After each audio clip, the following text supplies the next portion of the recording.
Right. Good evening, everyone. I have the pleasure tonight of interviewing Dr. Derrick Standifer. Dr. Standifer is a dynamic presenter with an incredible story. His journey from being a two-time college dropout to earning a PhD is only part of it.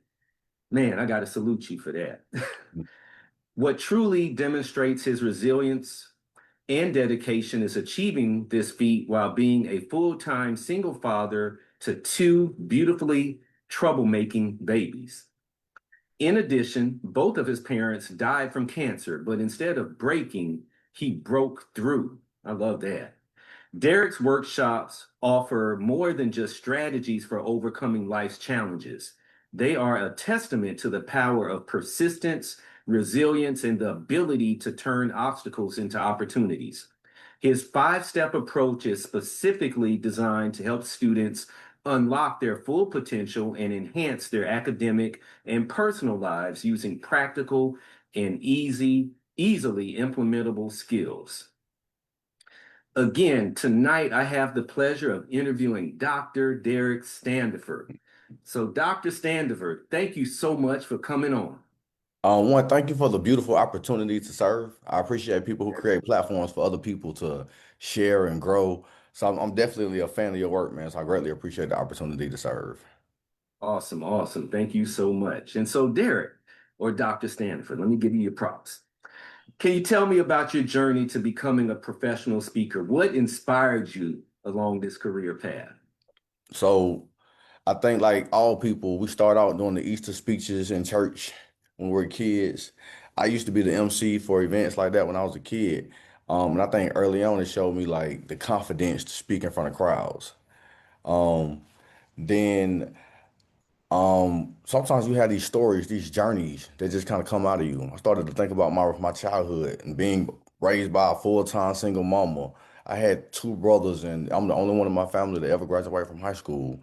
And then to have a narrative flunking out of two schools to go get a PhD as a single dad, a lot of people started pushing me to tell my story. They're saying, "Listen, man, your story is powerful. Tell your story." I didn't have the confidence. I didn't have the know-how or the thought that people would be interested in paying me to hear my story. So now, you know, now it's an act of service. So that's created like this speaking journey. So now, how can I serve? It's a service act to speak now. Now, how old are your babies? My Ayana's 11 and Derek is 8. Okay. Now, how old were they when you were working on your PhD? Five. This was 8 years ago. Wow, 3 and 1. Yeah, man. yeah. Woo. During COVID, I think 3% of the people in the world got a PhD. I think it's a noble task. Um, I think it's I think it's more miraculous that I did it as a full-time single daddy. And I right now I hate to say this, but I stay in court. Stay in court. So when I reflect on the narrative and the journey, I say, listen, this is powerful. People need to hear this story. People need to take your test and turn it into a testimony and live and understand how to turn pains into power via you. Incredible.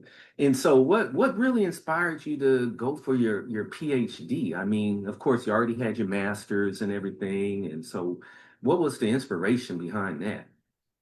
Um, One, I flunked out of school twice. I flunked out at FAMU. I flunked out at Georgia State. And a lot of people, I started to see people who I was mentoring who was graduating before me. And I was embarrassed. I was like, bet, I was waiting tables, and then Kanye West, he got this line. He said his brother graduated at the top of our class. I went to Cheesecake and he was waiting tables there. So that was me. I was waiting tables at this restaurant. Man, I felt so low. I felt so depressed. And then Les Brown, he the GOAT. Les Brown, look, just because you fail, it don't mean you're a failure. You can always bounce back from your trials and your tribulations. So I went back to school. What's crazy, I went back to school on my bachelor's degree. We didn't find out that we was gonna have Ayana until we were 28 weeks pregnant. And Wow. she was born 6 weeks premature. So we Wow. knew for like a month that we was gonna have a baby. She was born when I was getting my first degree. Um, when I went back, I got straight A's. I had flunked out because my GPA was horrible, but I went back. I was focused. I was laser focused. I got straight A's, and they offered me a scholarship to go get my master's degree. And then after I got my master's degree, I did so good in my master's program, they just offered me a PhD. And I just, sometimes doors just open up for you that you just can't turn down. I can't turn down these kind of blessings. So I just kind of follow the path. Wow, man, thank you for sharing that. Man, that's an incredible story. And so I think this is a good question as far as, kind of piggybacking on that. What are you actually really passionate about when it comes to speaking? Like, and, I know you've kind of given some overview of your why, but, let's go a little bit deeper with it. What is your why? Like, if you could speak for free, what would be the reason for it? One, it's an honor to serve. I hate this. I know in a capitalistic society, we gotta honor the dollar, right? And we gotta charge for for our services, but I serve for free regardless. I proudly serve as an educator, and my why behind my passion for teaching is one, getting little black boys and girls to realize that they are African and not African. I hate seeing I Wow. hate seeing talented individuals who don't have confidence in themselves. They got God-given gifts, God-given skill sets, but they don't have belief and they don't have confidence. That's why I teach kids how to solve Rubik's cubes. So, it's people think that it takes a genius to solve a Rubik's cube. So I teach kids how to solve Rubik's cubes, and that placebo effect makes them think that they're geniuses. So now let's go do it in other areas. Let's go put it in that math and that science. And it's a beautiful feeling when you see kids, like them light bulbs go off in kids and young adults. Frederick Douglass, he said it's better to build strong boys and girls than to repair broken men and women. So like when you see them light bulbs go off in kids, man, you know you're doing God's work when that happens. No doubt. And I like what you said about, our Black students, because when I got into education, of course, I'm Black, just like you. And so you hear a lot of things like, man, our Black students, they're not scoring really well on the testing and all this other good stuff. And one of the things that I hate to say, but it kind of surprised me when I got into the classroom was the fact that, man, I'm like, our kids they're talented, they're gifted, they have the intellectual capacity. I mean, they grasp stuff just as good as, the kids that were, the other races. Mhm. And so it's up to us to really see that in them. And that's why it's so important to have, educators of color, Black men, Black women that can see those things in those students. And so I like what you said as far as raising the level of our Black students and having a special heart for those students. I know Mhm. that, of course, as an educator, you want to see all students succeed. However, it kind of really hits home. I know at least for me it did Yeah. when I saw Yeah. had a Black student come in my class, and I lived in an area where it wasn't as many Black students, and so yeah, it was kind of like, man, it was when I had them come in and stuff, it was just something that really, I felt like a little extra. Like, man, I want to make Mhm. sure that they succeed, and I want to make sure that I can relate to them and everything else, and so yeah, I Yeah. really appreciate that. They become And your so kids. oh yeah, yeah, definitely. And so I know that you mentioned the Rubik's Cube. I know that's kind of like your signature, one of your signature talks. Yes, And sir. so can you tell us a little bit more about that? Like, how did you come up with that? So the Rubik's Cube was something that I learned how to solve when I was in high school. I was 15 years old, learned how to solve it. Um, and I kind of kept it with me. I was kind of like one of those shy, weird kids. So I kind of kept a Rubik's Cube around me just so I could kind of, hey, you know how to solve a Rubik's Cube? That's kind of cool. It was one of those things at first. And then I started to realize like, when I started teaching people how to solve a Rubik's Cube, that was like, man, I can't solve this. It take a genius to solve a Rubik's Cube. So I just started teaching people. Just seeing how I can teach. I didn't know how to teach people how to solve a Rubik's Cube at first. It took me a whole bunch of times of teaching people to get good at teaching. And then, like, to hear kids say, I'm a genius, I can solve a Rubik's Cube. That's crazy. And then I had to write a Toastmaster speech. So I just juxtaposed the speech, the solving the twists and turns of life, to solving the twists and turns of the Rubik's Cube. Step number one, you got to believe in yourself. Step number two, you got to know your why. Step number three, you gotta fill in your corners. That's to surround yourself with positive people and immerse yourself in positive environments. Step number four is to take it to the next level by keep getting better. And step number five is to keep your commitment to your commitment. So I just, it was just like perfect match. I like what you said right there as far as the steps, because here's the thing, and I've posted it in the group a couple of times. If it's solely about information as a speaker, they really wouldn't need us. If Hmm. it's just solely about giving information, the reason speakers are hired is because of your charisma and your way of presenting the information. And so, yeah, what you just said, the five steps, yeah, you could probably go find something online that would talk about the five steps of success or commitment or whatever else. But it's your charisma and your way of presenting it. Hmm. That's what gets you hired. And so, with that being said, I want you to talk about getting the paid gigs and everything like that. How did you come about getting your first paid engagement? And what Um, was it like? what's crazy? My first paid engagement, I remember it. It was at FAMU. They asked me to speak for their trio program, and he said, "How much is your fee?" I said, $1,000. He said, "Bet." I was like, "Dang!" I knew I severely undercharged. I was like, "Dang!" He said, "Bet that fair?" But it was a virtual session. They paid me $1,000 to do it, and that's when I realized like there are budgets for people to pay speakers. And then I just kind of went down this rabbit hole of trying to find out ways to get paid as a speaker. My first coach, I hired Daphne Valson. She's amazing. She's a beast. I hired her. She coached me up just to kind of develop an eye for people with budgets who could hire speakers. And then she introduced me to Odell Bazell. Um, I think 3 years ago when I met Odell when he was like coaching speakers, that was a brilliant time to be a new speaker, man. I met Odell and he put me on game, man. Odell just straight up told me, if you want to get booked, you got to get in front of the decision makers and you got to get good at being in front of decision makers. Him and Stan, they put together an amazing program to help you get in front of decision makers. Um, Ashley Kirkwood did Speak Your Way to Cash. These are people that I just study and just follow their steps. I joined your group. You bought your book. I hired you for a session. Yeah, he got a lot of wisdom to drop about how to get paid speaking engagements. Like you got to invest in yourself. You got to find people who. I just had a session with Coach Rocky. She was dope. She gave me so much wisdom and insight. Like you And she's gotta gonna be the pay. next interview. She on the next interview. Yeah, you gotta Yeah. pay. You gotta pay for people who got proof of concept and they doing great things. And they all gave me wisdom on how to get paid speaking engagements. And this year, I've been blessed to get paid 24 times to speak. That's crazy. I remember when I did three get engagements, and then last year I did 13. This year I'm doing 24 and counting because I'm still closing speaking engagements for the year. So it's 24 so far. Wow, that's incredible, man.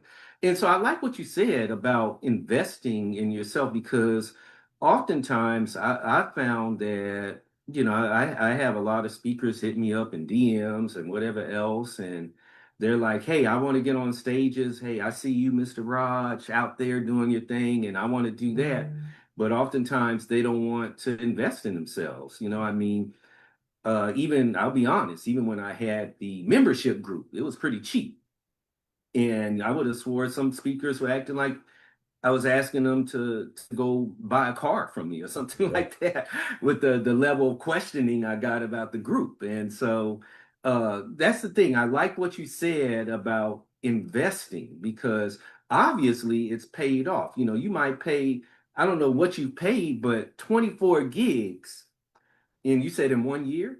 Yeah, this year in 2025. Yeah, wow. I mean, so if you paid $2,000, I'm sure if you making 4,000, $5,000 on average, come on now.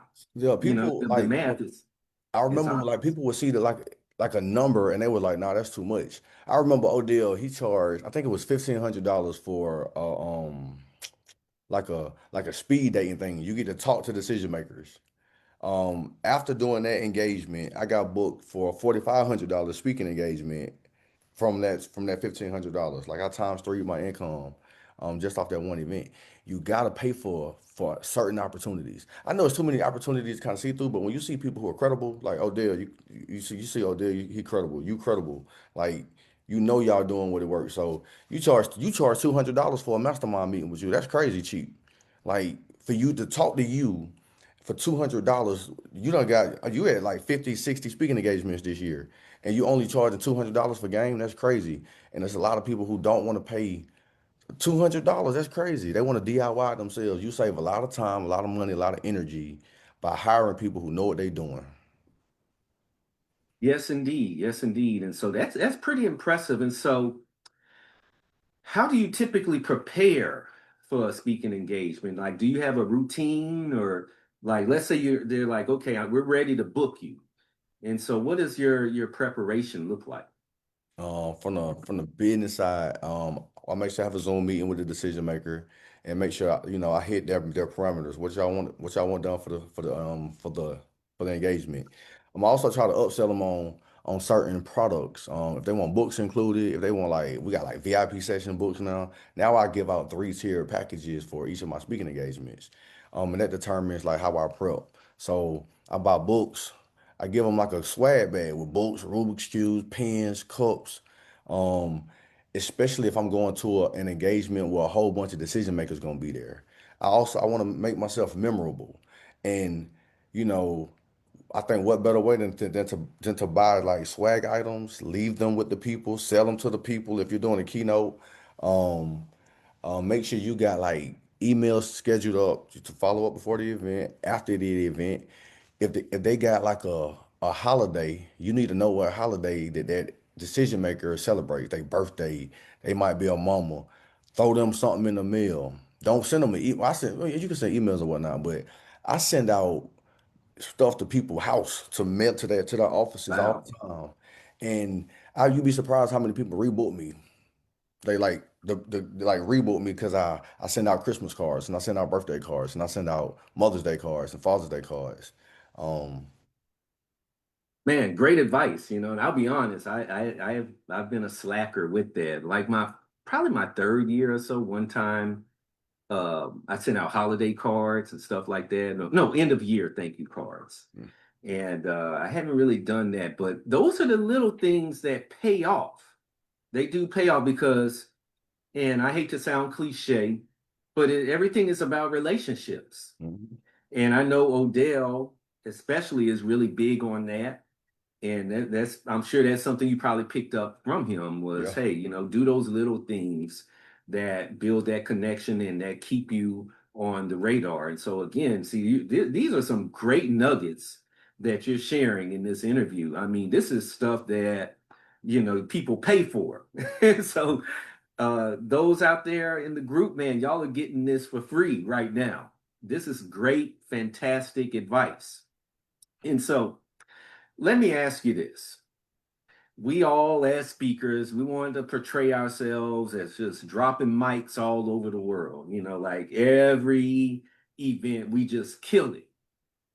But the reality is, if you do this enough, you know that sometimes there's those events where it just it just don't hit right. Yeah. Just don't, the plane just don't land the way you want it to.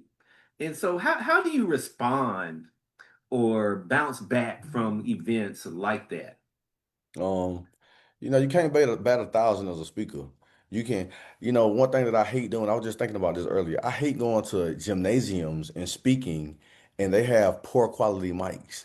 Like one, I can't hear myself, they can't hear me. It's a waste of a speech. And it reflects on you as a speaker. When you get on the stage, you want to rock it, like you say, you want to rock it, you want to kill it. But if you don't, it's just one of them things where you got to still take advantage of the wins that you get. It's still gonna be somebody in there who just because you spoke gonna say you did a good job. Ask that person for a review at their speech. Have these people follow you on social media. Like you really wanna, like you said, build relationships with the people. Even if you don't do a good job, it's somebody who's gonna give you a courtesy clap. Somebody in the audience gonna give you a courtesy clap. And you still want to connect with that person. Have them follow you on social media. And if they see a clip that say, "Oh, okay, he killed that one," I wonder, and then you can get a chance to follow up with that person still. Um, Other than that, it's just kind of take it on the chin. I have events where I forgot my speech. Dang, dang, I forgot my speech in front of these folks. You know, just take it on the chin. And if you do this enough, like you say, you got to build up that 10,000 hours and getting good at speaking anyway. Because you learn the nuances. You learn how not to forget your speech, or you learn how to pick up if you drop a line. And like, you really want to get good at failing when you're a speaker. Because you learn so many tips of the trade just by failing at speaking. When you show up, I done showed up to the airport and miss my flight to an event. That's little nugget stuff. You think you got time to catch your flight, you miss your flight.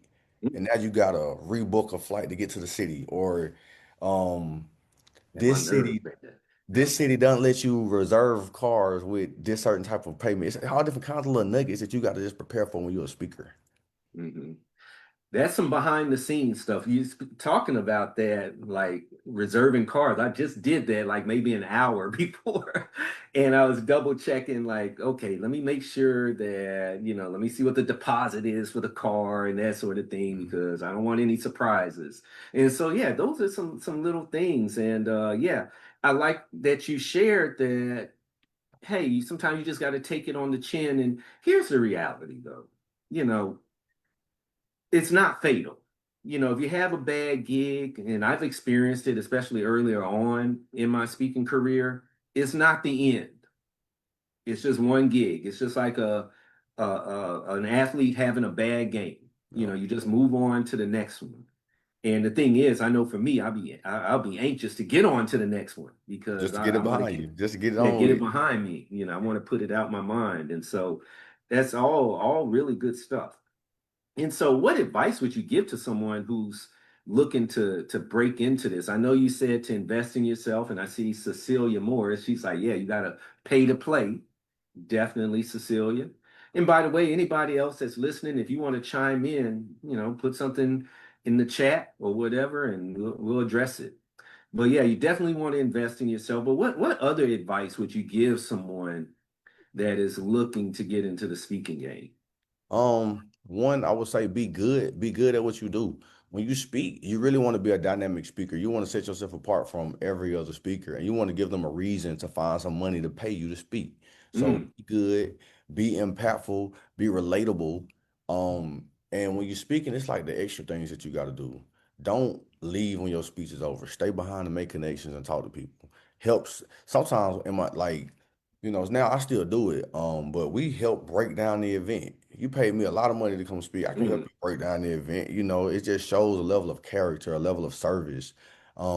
Sometimes make sure you give books and products away to the decision makers, or if there are other decision makers at your speaking engagement. Especially if they saw you speak and they rocked it. This is a big one. Don't assume that just because you rocked your speech that people gonna rebook you. You gotta follow up with people. They forget you. They will Oh forget you. yeah. Mm. Like you probably got on stage and killed the speech, and you like, bet man, they gonna bring me out again. And you never reach out to them. You never say, hey, are you looking for a speaker? You gotta constantly remember to follow up with people and follow up with the connections that you make at speaking engagements. So that's a little nugget. And Yeah. then accept somebody said pay to play, accept that it is a pay to play. Don't complain about the pricing. If you can't afford the pricing, wait till they get a discount and they put it on sale. Coach Rocky, she worked every dollar. I paid for her when she did a birthday special, and she gave me the same A1 quality. Every time Odell do a $99 call for 30, I'm taking advantage of that. He charged thousands of dollars. Let me take that love, take advantage of that. If I see somebody quality put something on sale, I take advantage. I jump on those immediately because they really that little one little nugget might add something dynamic to your speaking business. Yeah, and that's great stuff because here's the thing about the speaking business that especially new speakers, they want a playbook. And the thing with speaking is that there really isn't a playbook or a blueprint, so to speak. It can vary. And so the more information you have, the more likely you are to get where you need to be. Because Mhm. the thing with speaking is that we are the product. And so, like I said earlier, when somebody's booking us, they're booking you, Dr. Standifer, because they like you. They like what Dr. Standifer brings to the table. They like your charisma. They like your character. They like your story. And so that's why it's not really good to really try to copy somebody as a speaker because, again, we are the product. And so you want to have some uniqueness. And so, talking about that, what is unique about you? What makes you different than other speakers that's out there? One, high energy, high impact, high relatability. I think I give people confidence to share their testimonials. Um, I live this journey. So I hate to say this, man, but sometimes what people see on stage, there's a lot of pain behind that. People don't realize that I'm a full-time, 100% responsible for the well-being and upkeep and maintenance of my kids. And, you know, it's one of the things when you're building a speaking career, it's real hard to be responsible as a speaker when you got main responsibilities that you got to take care of. Like people can't understand that dynamic that you're fighting behind. I'm a full-time single dad, so my kids come first, second, and third. And you trying to build a speaking business, and you're an educator by trade. Mm, It's hard to be responsible at everything, and you know is it's an excuse, but it's also my reality. And especially with the level of quality that I raise my babies at, how I need them to operate and how we operate. Um, it's it's a scary task sometimes not knowing if you're gonna get your next speaking engagement. You mm, know, if you don't put it into a system, you don't know if your speaking engagement is coming or not. You can't just wait on people to book you. You really got to actively go out there and find people to say, "Hey, I'm unique in this way." And I play on my story of being a full-time single dad who got a PhD, and my parents passed away. And then instead of breaking, took that pain and turned it into power. That is objectively speaking, that is a moving story, and I used to be like, I don't want to share this story of pain. Now it's more so a story of empowerment and overcoming. And I'd be doing a disservice to mankind and womankind if I didn't share my story, if I didn't do it. Imagine somebody who, I can't tell you how many times fathers done came over to me and said, "Hey, bro, you killing it as a dad, man. My kids, they play chess, they saw Rubik cubes. My daughter, she sells stuff, they do poetry." And people be like, "Hey, bro, you killing it as a dad, man. You making me be a better dad to myself." So you gotta force yourself to find something that's relatable that make people say, "Hey, man, you make me want to be a better me," and use those points and use those angles. mm. Very inspiring. I love it. So, speakers, we get on stages and everything. Everything looks good, and we get applause and stuff like that. What are some common misconceptions that people have about speaking that you would like to debunk? Mm. Common misconceptions that we have as speakers, um, that your way of speaking is transferable to all ears. Like a lot of times we can hear how we speak, but we got to hear how the audience can retain what we're saying. I got a thick Southern accent, and a lot of times when I go up north, I have to slow down so much it's almost uncomfortable. But for them, just because they don't understand when I don't pronounce the end of my words. They don't understand the drawl or the slang.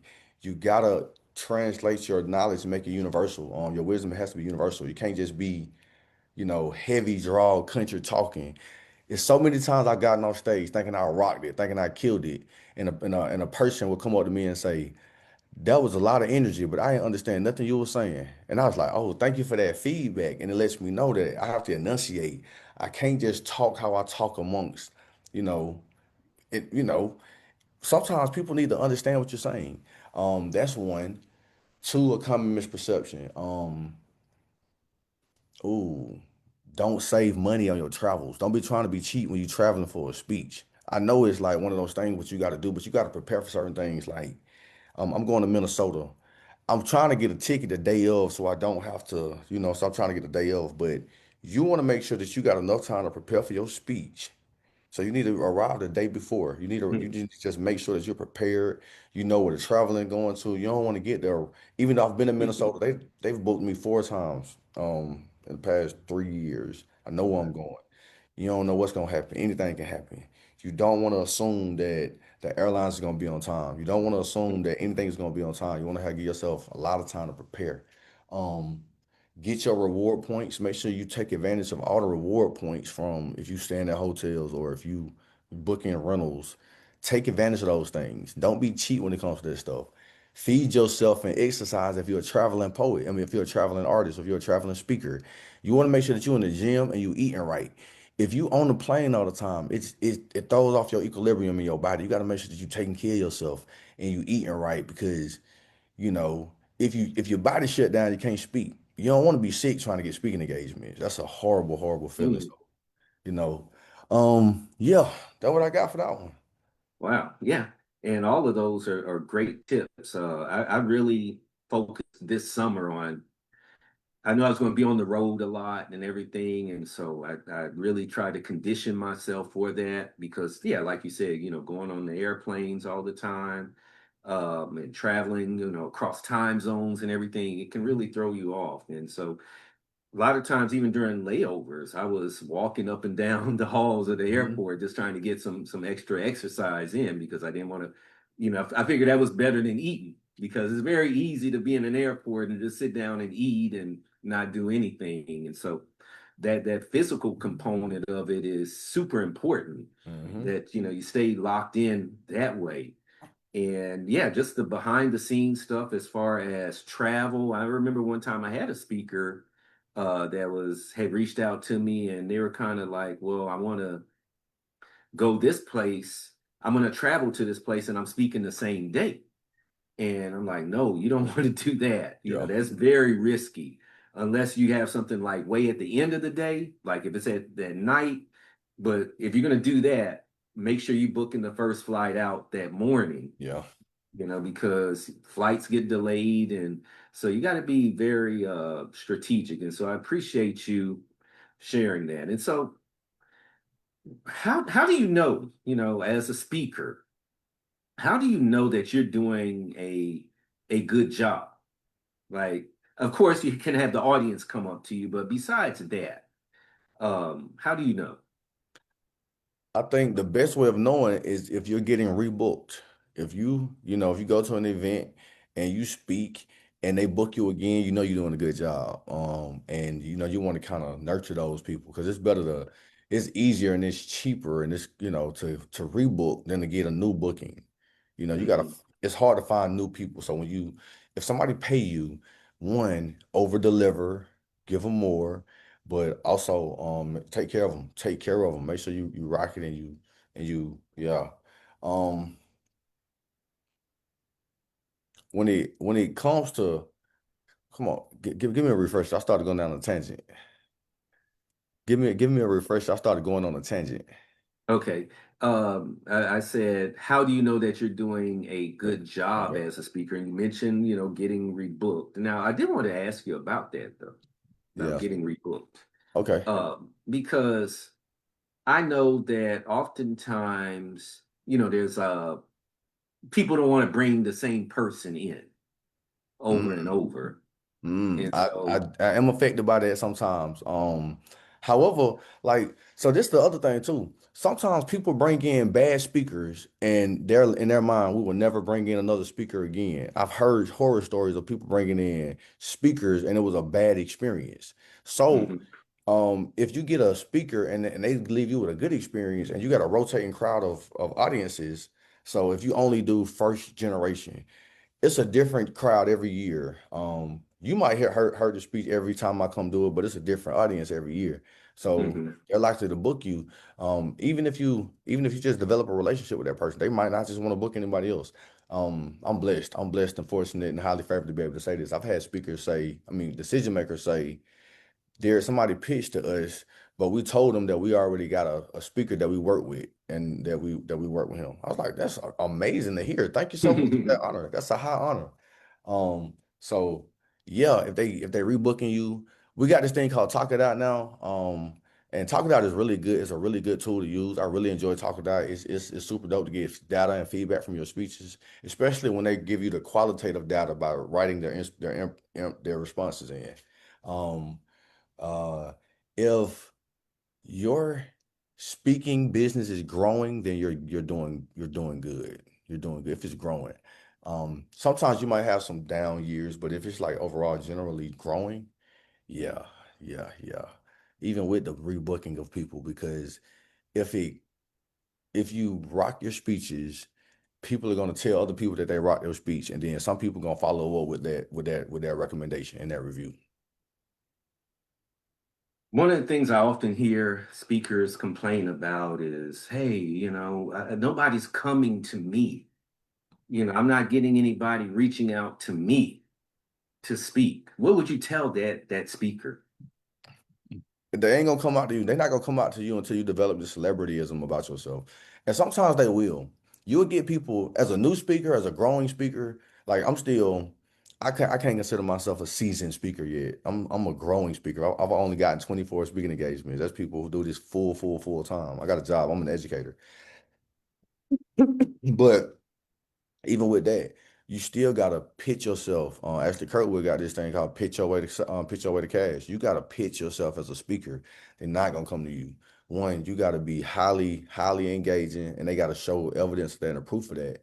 And you just keep showing it to people. I'm talking about to a salesperson, the numbers wouldn't sound crazy. When I first got into speaking, I thought the numbers sounded crazy. I remember one time I pitched 300 people on Instagram for a Black History Month program.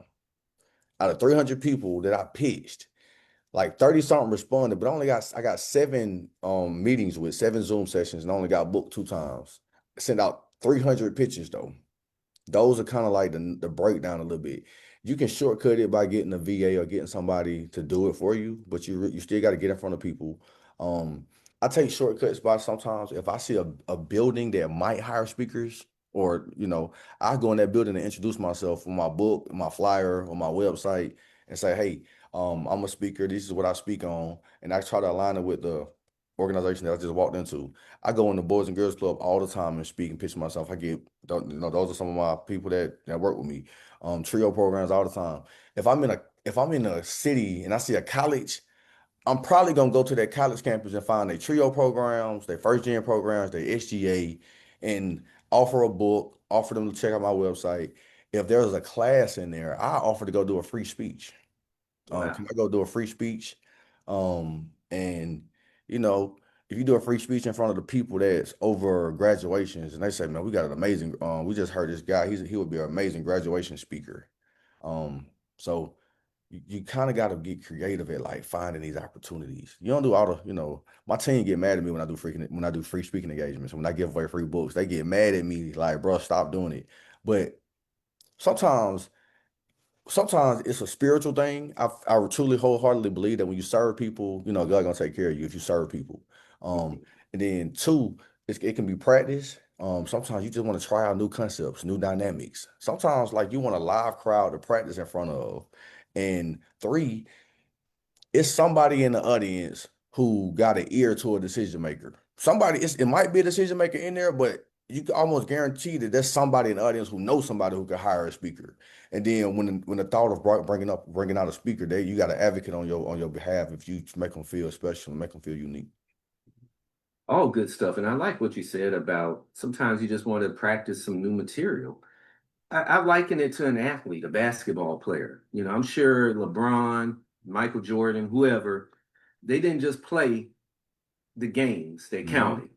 They play, they got a video of Michael Jordan in Rucker Park playing. And Yeah. so, basketball players, they play outside of just the games. Kobe did the same thing.